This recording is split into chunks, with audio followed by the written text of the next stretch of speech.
And on this note, right, because as you mentioned, this is Stephanie White's opportunity to like be the clipboard goddess, right? Among the new coaches, who are you liking? Who are you disliking? Stephanie White has already gotten like a little bit of agita from this fan base, like some understandable, some maybe a little bit premature, too early to tell. There's other coaches that I completely love, other coaches that I'm not really sure about. I will throw it over to you first. Who's stock up, who's stock down among the first year coaches, or I guess new coaches to their teams this year? Definitely Natalie out of Golden State. I wasn't really expecting them to win games. When you cut players that you feel like can contribute, and she's saying like, well, it wasn't necessarily the best 12, it was just the best fitting 12 or something, to that extent. I'm kind of like, sounds like y'all trying to be trash. I'll check in with y'all later, and like they're actually kind of clicking. So she took her blazer hoodie and she's making it happen. So I'm liking what I see from her. Carl Smesco, man. And I know and I have to because we sat on here and me and Greer were kind of like, men, questionable. Yep. And I know I was like, I don't think this is sustainable. But like I saw Brianna Jones hit a 3. I've never seen that in my life before. I've been watching her for years. I've never seen that. Like, and it went in, and she looked comfortable taking it, and that's the big thing. Like, the bigs are comfortable taking and making threes, and I did not think that was going to be something that like actually was part of the game plan until Brittany Griner pulled up in transition, and I was just like, oh, he's serious.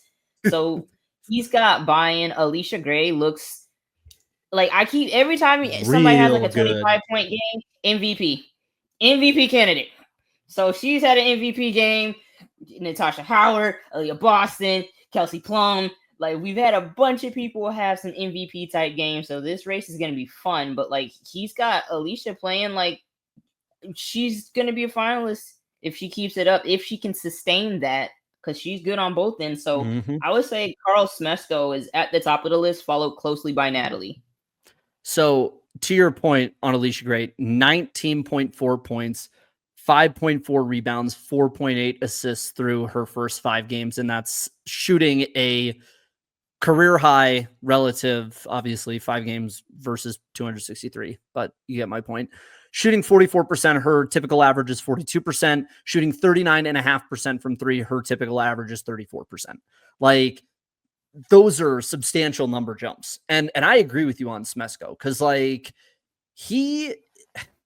it's hokey. Like, honestly, like it is. When you hear a coach coming out of a place like Florida Gulf Coast, and I'm not discounting Carl Smesco's time in the ASUN, because Lord knows, like, this podcast and this show and this outlet, we are about the mid-majors and like putting people on game with that stuff. However, when you think about what Florida Gulf Coast has been over his time, you're like, okay, that's a good system. Like, that's a fun, cool mid-major system. Can it win at the higher level? Right? I feel like that's what everyone thinks. We did this with Kim Caldwell, right? When she went from Marshall to Tennessee, and people were like, oh, there's no way that like 3-point bullshit is going to be able to work in the SEC. And then the team ends up as far as Kelly Harper ever took them in year 1, So with Carl Smesco, his system, the way he has always categorized and talked about his system is, it is not a threes and layups offense. It is the best available look offense. And like, you hear him say that stuff on like, these basketball, like film study podcasts, and you're like, all right, man, like, like, come on. But like, what ends up happening is you actually start watching the games with the talent that he has at this level. And I think, to me, I wasn't anticipating just how well his talent, like WNBA talent, would mesh into this system. And boy, it's been nice. Holy moly. And the double big system is so hard too, because not only are BG and Brianna Jones tall, they're big, like they are bigs in, that sense of the word, like physical, back to basket, traditional, wide, tall, long players that can just mess your ass up inside the paint. And I mean, Indiana needed a game to figure it out, right? Like they kind of match up decently well with a New York Liberty because they also have 6'3" and 6'7" to counter 6'4" and 6'6" down low. And all of these other players kind of running around the perimeter and running off ball and backdoor cutting and doing all of the fun shit that this offense can do. So I agree with you. The Ryan Howard of it all is still a little concerning to me. We're monitoring the Ryan Izarike take. We're not fully committed to the take. We are in we're in the monitoring stage of phase 1. Like, look, because it's doomsday, already been like, yeah, the doomsday clock isn't at 11:59. It's like 10:45 right now. They've pulled the stats, right? Ryan versus Caitlin versus Ryan versus the rest of the league, and it's it is kind of funny, isn't it? It's pretty funny. So it's like, you know what though? That's a rivalry. That's a player rivalry I can get behind. Let's do it. Come out and cook. Come out and cook. You know, I will say Carl Smesco needs to apologize for Kirsten Bell. She was absolutely hooping at Florida Gulf Coast. So then the Aces like draft her, and I was like, yes, we got, she a hooper. She got a bucket. She gonna fit right. Sleeper agent. All right, man. He got the best out of her though. He got the absolute best out of her and had her looking like a pro. Well, you know what it makes me wonder is like going into next year for the players on that team that have a year left on their contract, how many people is Carl Smesco about to get paid? Like that was my thought, was like there's going to be some value in some of these players, especially when the biggest stars are coming out. And the Atlanta Dreams ownership, man, to Renee Montgomery and Larry Gottesdiener's credit. Like, and I'm willing to say it because I have been a harsh critic of both on this show more than once. And I am always willing to give credit where it's due if I'm going to be taking credit away where it's due. Credit is due to Larry Gottesdiener and to Renee Montgomery as, majority and minority owners to be able to go out and try, and that's the thing is like, we have talked about like Atlanta, they have tried, but they haven't in certain respects. Like you've gone out and gotten the players, but you kept Tanisha Wright for too long. And so like, what does that mean? What does that do for your franchise? They have a fun ass product in Atlanta. And I think that market is just too important to the WNBA culturally to not have a team that isn't absolutely fun as shit to watch. And they are fun as shit to watch. So big stock up on Smesco. I feel bad about this one, Shawnee. Because don't want to talk about it, but we have to. No. Well, no. This is not, and I know where you're going with that one, but I feel bad about this one. Do you know the meme that's like the less than attractive looking guy saying like, you look good to the woman in the office, and the woman's like, harassment. And then like the handsome guy is like, you look good. And she's like, oh, you're sweet. I am that meme. I'm the woman in that meme. And the guy in the top panel is Eric Thibault, and the guy in the bottom panel is Rashid Mazian. Because as of right now, they're doing the same shit. And last year, flirting versus harassment. And you would have Thibault gone, bro. It literally is the flirting versus harassment meme because, like, I like Eric Thibault last year. I'm like, man, I don't know what's going on with this team. I don't love its construction. Like, what are you really built for? You're built for a first round playoff exit. You're 0-5. Kendall Roy. I called him Kendall Roy. Like, and then Rashid Mazian comes along with Connecticut, like coaching the replacement. And they're 0-4, but they looked plucky as shit doing it, just like the Mystics did. And I'm sitting here on Blue Sky going like, that Rashid Mazian, he's got Connecticut going in the right direction. So That's Eric, ridiculous. if you're listening, I'm sorry. Mike, please don't kill me. Carly, please still come on our show. Like, I owe Eric Thibault an apology. Because I was hammering his shit last year for the exact same thing where I'm like, Rashid's got he's got a good idea what's going on in Connecticut.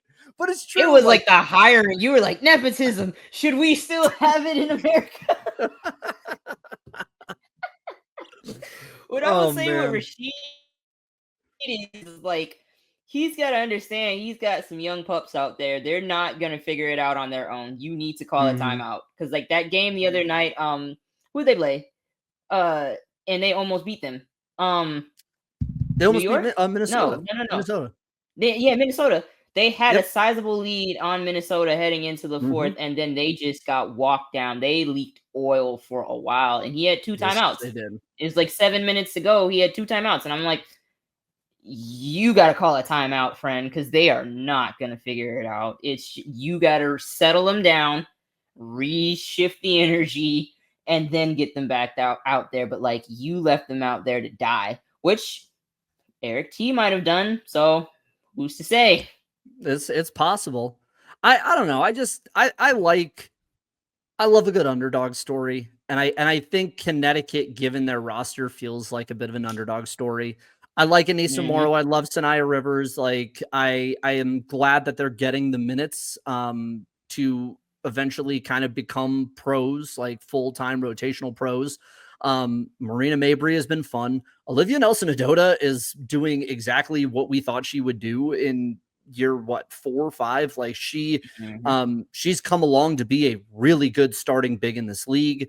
JC Sheldon has had kind of an up and down set of performances with her shooting, but like I love her as a two-way guard.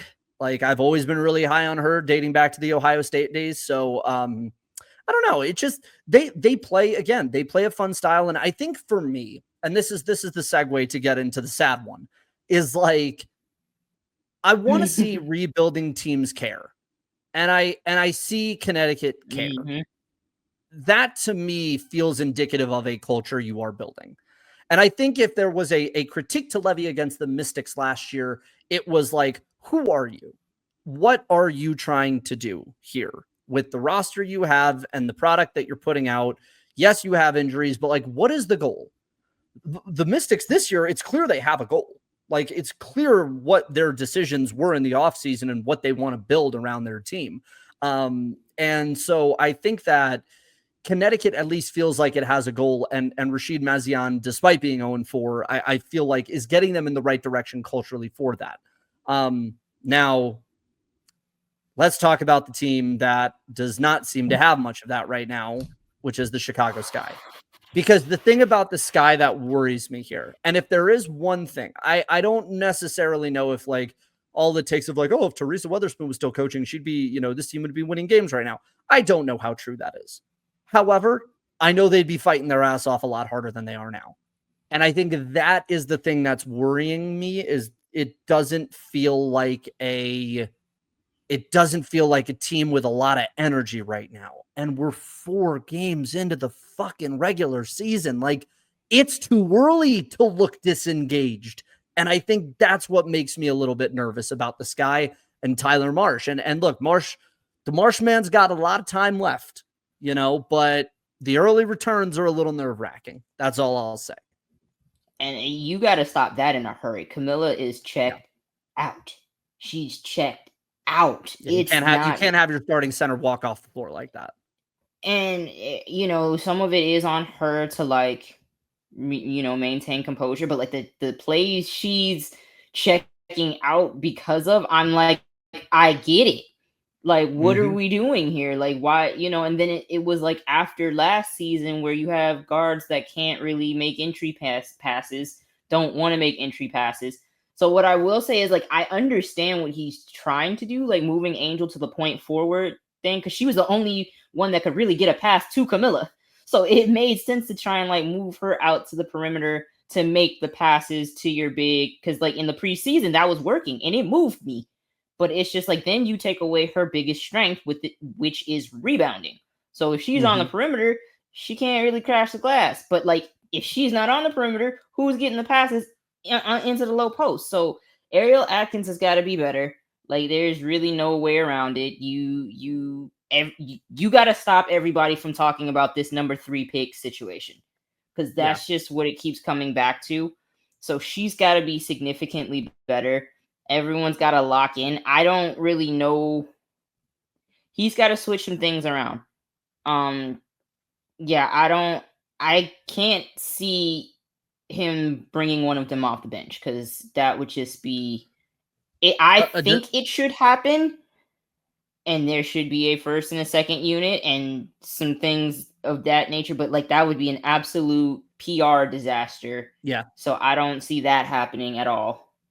No, you can't do it because either you put Angel on the bench to start the games, and that creates a PR disaster in more ways than one. And to be quite honest, like if you're Tyler Marsh, I think at that point you have to look at the protection of the player and like the player's mental health on top of that, because it's not just putting Angel on the bench potentially, it's exposing Angel to the entire ecosystem of bad faith actors, not the people that rightfully are like, oh, like you're not a peer to another player that you deign to be rivals. No, like there's going to be a pylon on there that is going to go far beyond the basketball, as we know.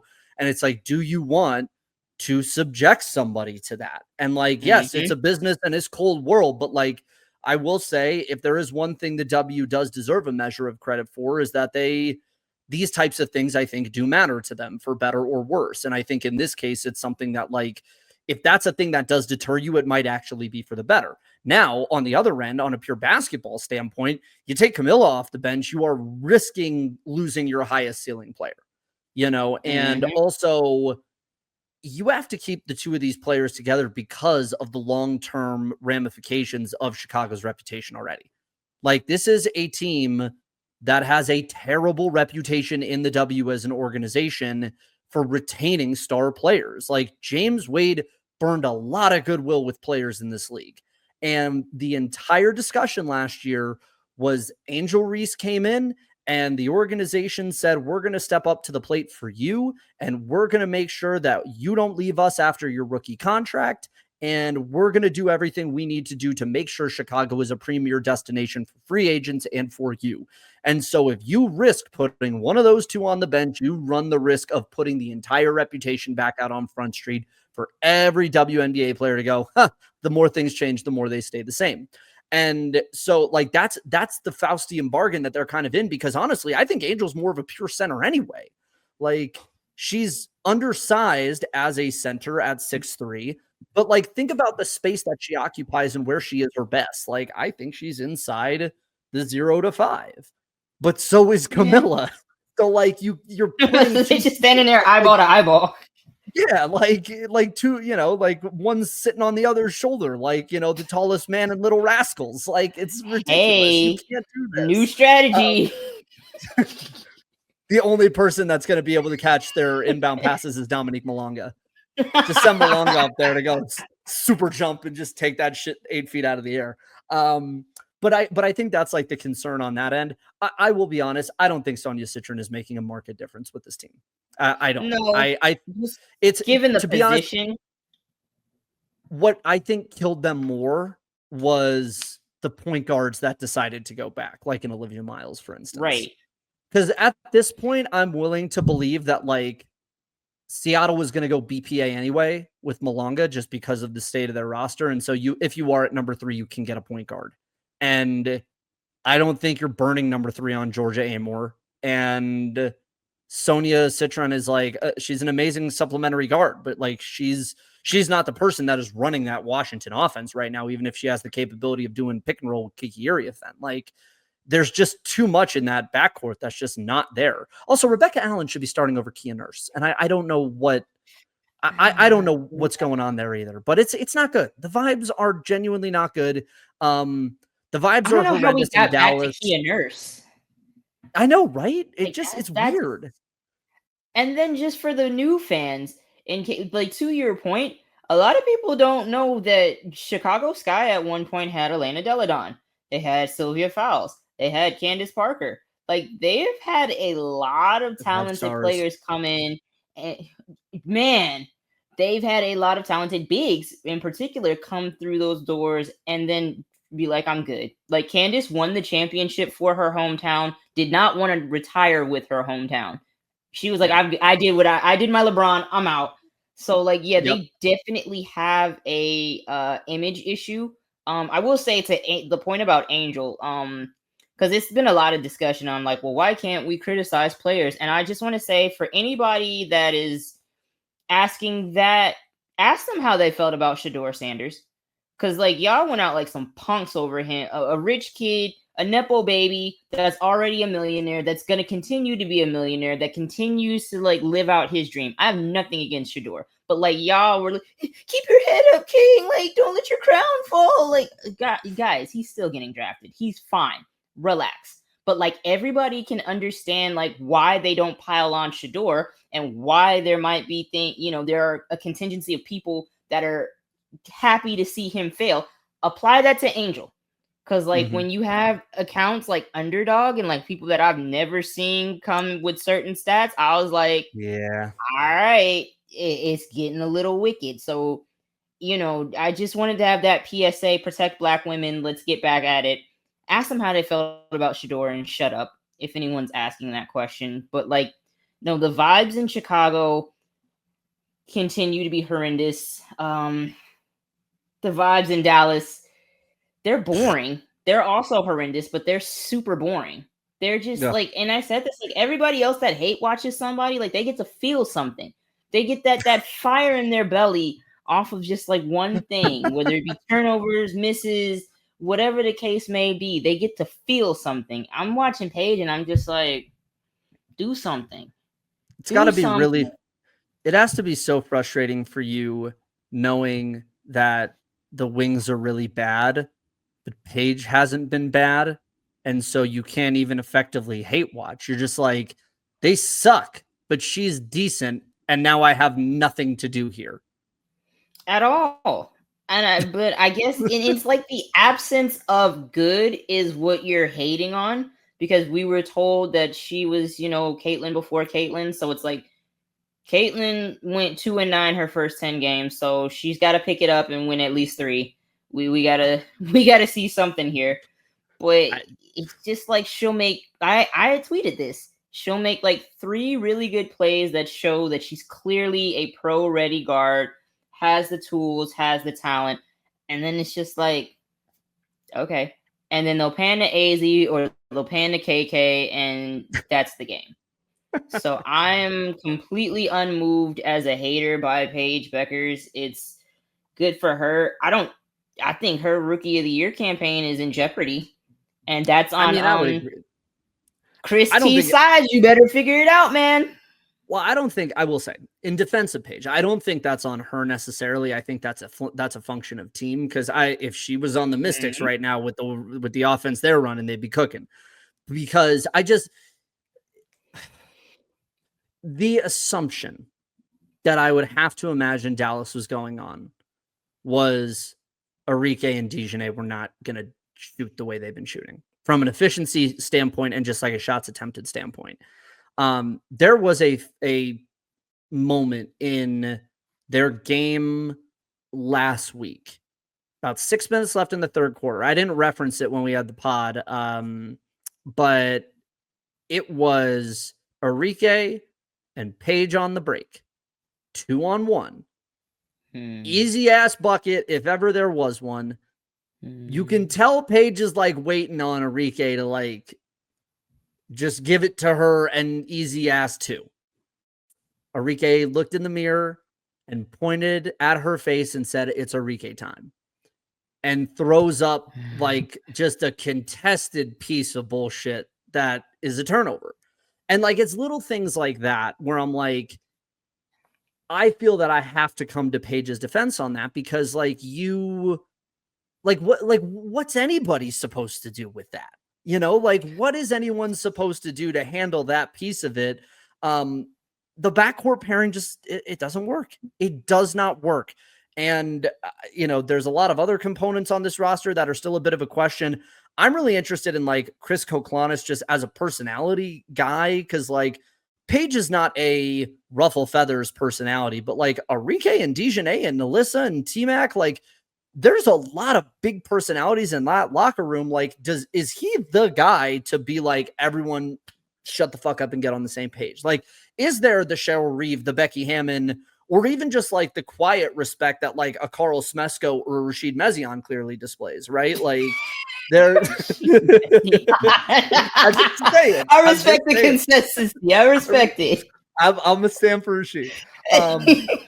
Because, well, just as a funny aside with Rashid, the thing that all my European contacts told him was like he was really intense and really fiery, and so like I saw a little bit of it during like Eurobasket or like the Olympics when he was coaching for Belgium, and there's a piece of me that like he's very quiet on the Connecticut sideline. I'm like, I'm waiting for the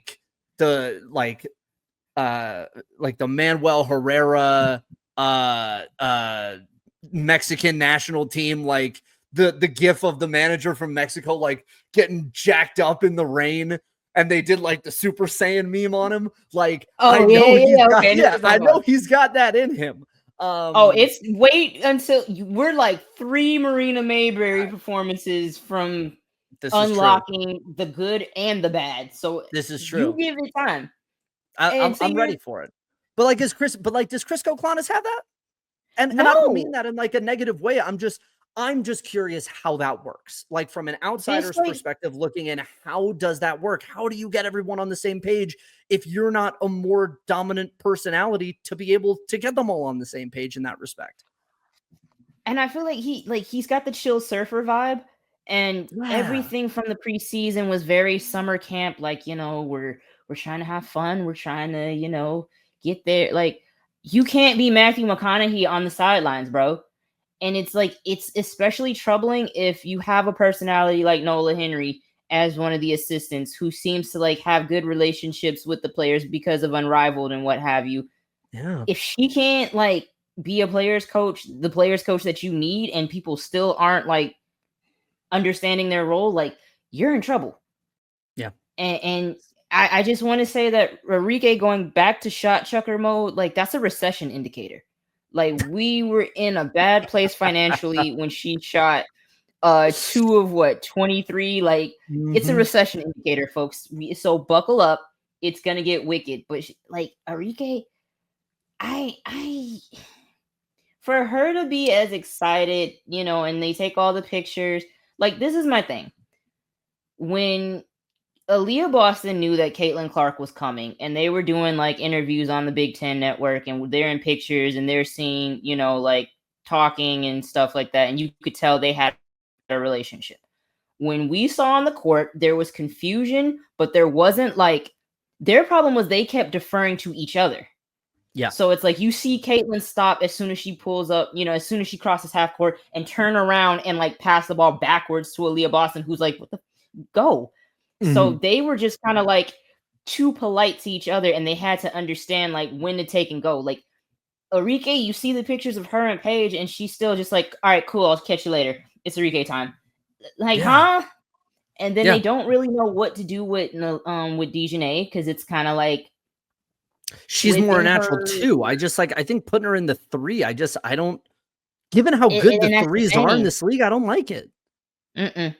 Yeah. Like for defense, okay, but just like when she's trying to like establish herself as one of the primary options, one of the lead singers, like, and it's just like, I don't know, man. I don't know. Good luck. I just want to say, like, is Maddie Siegrist the best Big East player on the roster? Because so far, I haven't been proven wrong. I was waiting for this. There we go. You know what? If year 3 Maddie Siegrist is better than year 1 Paige, I would say that's what's supposed to happen with the progression of players of the year. Yes. No. Because I was told in 2020 that she was one of the best guards in the W then. So she has to be at least better than Maddie Siegrist. I will not have it. I don't care what year Maddie Siegrist it is. I will not have it. I will take no Poughkeepsie, New York slander here. Direct all your questions to the Section 1 Athletics office of the New York Public High School Athletic Association, I think is our term. On that note, like, let's play a little trade machine here with the last like 10, 15 minutes of the show. Because like the discussion that has been had everywhere, and I even admittedly have a glass of wine too many. You get on Blue Sky, you say some things you might regret, like, hey, maybe Chicago might accept an Arike Camilla trade. Like, and okay, so wait, and then he posts this in the chat. Camilla. Yes. He posts this in the chat, and we're like, have you lost your mind? I turned into J-Dub. I turned into Jalen Williams. Brian Windhorst. Now, why would he do that? What does he know? Yeah, it's just like, wait a minute. It's only crazy if it doesn't work. But I actually no. That honestly, Camilla over it, Arike. Let me just say, Arike and Angel, ain't you think Angel breaking rebound records now? You put Arike on that team and see what happened. And I feel like that's actually decent offense. Because if she could go get the misses, that's still a possession. If she could get the putbacks, that's still points.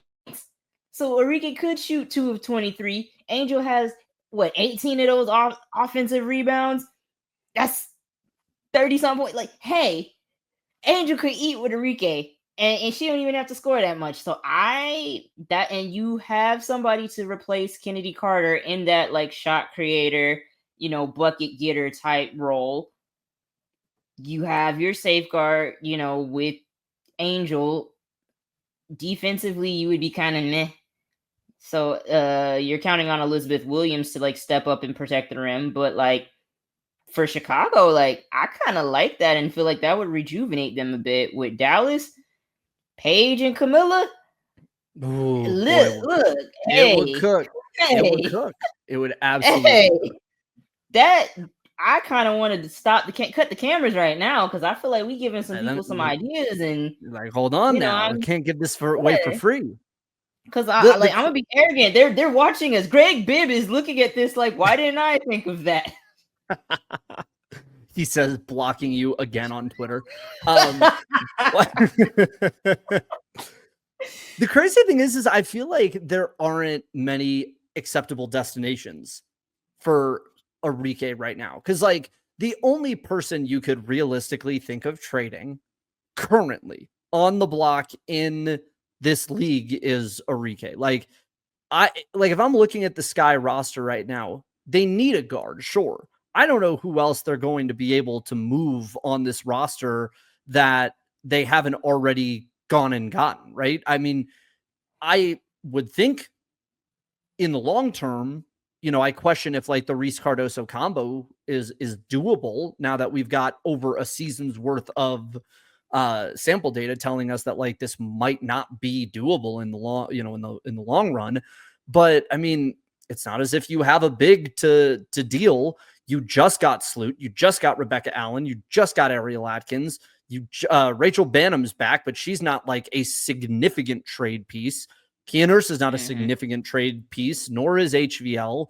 So, like, what do you have to play with here if not your star bigs, right? And it's interesting because there's not really many other teams that I'm looking at that I see a need for that kind of player on the roster.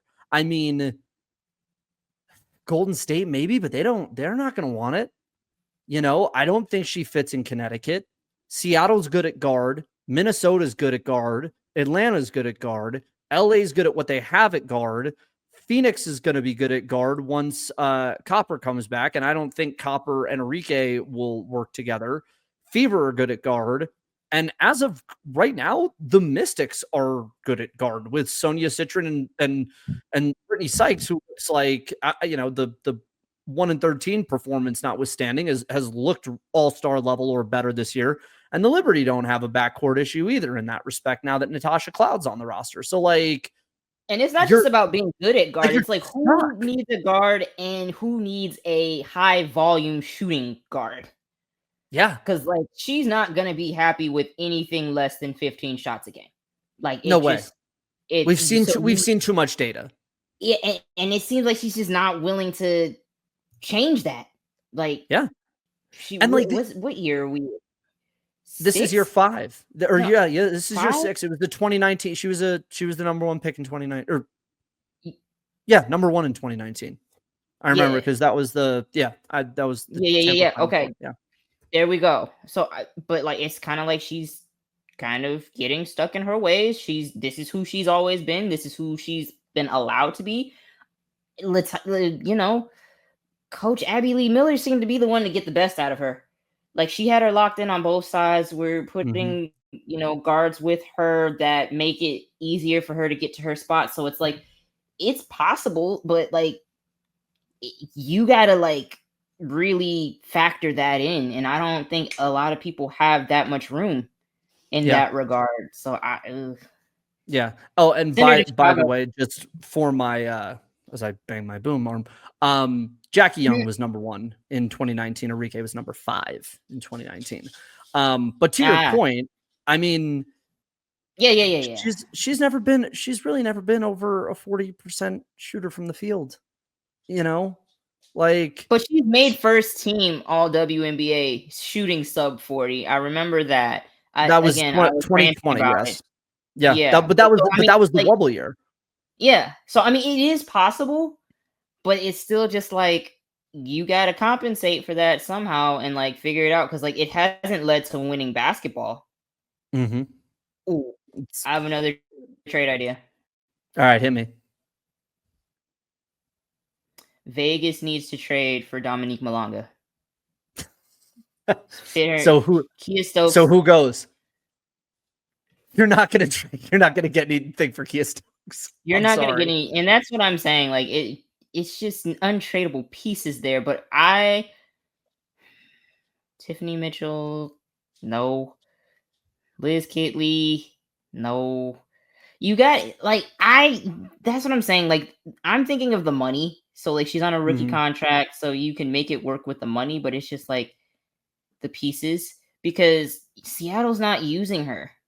And she needs minutes. She needs to be She in a place does. where she can develop and she can play as close to the whole game. And where else can you play as close to the full game as possible than Las Vegas with Becky Hammond? Yeah, Like, that's true. boy, when Kenny said like Thibodeau wouldn't play 9 in a baseball game, Becky is giving him a run for his money because she do not go to the bench unless she absolutely has to. So like I want to see Dominique more minutes with Dominique and see her develop. I want to see somebody helping Asia Wilson out in some form or fashion, Oh, in she the needs front it. court. Yeah, like when I saw that graphic that she was leading like all statistical categories on the team, I wanted to throw up. Like that was so disgusting. Like, why are y'all making her do that? This is stupid. Especially like assists too. That's tough. That's man, like come on, dog. Yeah. Like, come on. Like all of it. Cause it's like, why are we have it? No, there's some people that are supposed to be specialists in certain areas, so she shouldn't be leading in your statistical category. So it's like, let's step it up. Yeah. You know But what's they remarkable to need me? to get Dominique. What? The what's remarkable to me is 10 of the 13 current WNBA rosters feel pretty balanced. Yeah. Like even Golden State, like they're not great, but like they're just like good at every position. Like Phoenix, Seattle, New York, Minnesota, Atlanta, Indiana, Vegas, I'm holding out until I see Cheyenne Parker Tyus return.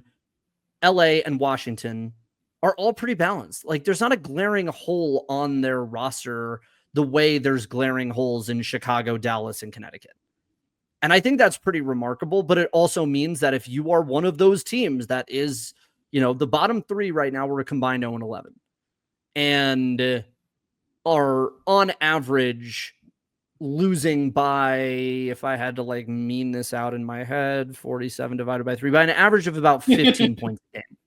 They are losing by an average of 15 points per game at 0-11 combined. Like it's a very weird haves and have-nots situation right now, which I think is going to be fascinating come, draft time and come, the lottery as well. Because in the WNBA, they base it off your past 2 years of records, not just your single. But Shawnee, before we go, any final thoughts? I have one. Shout out to the Riblets offense down in Phoenix. Inexplicably looking pretty good. So 3-1 Phoenix Mercury, man. How about it? Good for them. Any final thoughts from you? Hey, they got a rookie. They got a rookie that I like. Monique. Oh, Akami. Shoot. Yeah, there we go. Mm-hmm. She was hooping, so hopefully she can continue like developing at that clip. But like, yeah, I like it. Send help, man. The Aces are garbage right now, and it's looking bleak. I don't like what's going on. They Yeah. need something. They need help. They need a lot. But They Aaliyah need Boston MVP. Aaliyah MVB. Boston MVAB MVP. We'll workshop it. We'll I get the like it. final draft and we'll get it up. MVP versus MVAB. It's a lot of letters. It's a lot of syllables. We'll figure it out. But We'll make it work. the Aaliyah Boston agenda, I'm coming back to my mentions. I've bookmarked everybody that told me, 66% is Caitlin's assists are to Aaliyah and blah, blah, blah. I don't care. This is a learn today. This is a learn today moment. Yeah. And you know what? The last time somebody told me that a player going out, they couldn't win MVP because this wasn't an anime. You know who that player was? Russell Westbrook in 2017. So that was what I was told. So we'll see. That's the last time I argued on behalf in this regard. So never wrong. Just always early. Always early. For Shawnee, for Andrew, this has been Ball Up Top, a women's basketball podcast from No Cap Space. You can find all our work at nocapspacewbb.com. You can follow us on all of our socials. Just got our first viral TikTok. This is a big moment in the Hopper household right now. We're doing great work. So follow us there. Follow us on Instagram, on Blue Sky, on Twitter, on Facebook, wherever you get your news. We got it. Rate us, review us, give us 5 stars on Apple and Spotify. Consider subscribing to the Ball Knowers. Subscribe to us on YouTube. Do all the things. Go to Home Field. Get some merch. No Cap 15 for 15% off your first order. And check out the No Cap Space WBB collection. And for us, we will see you this time next week.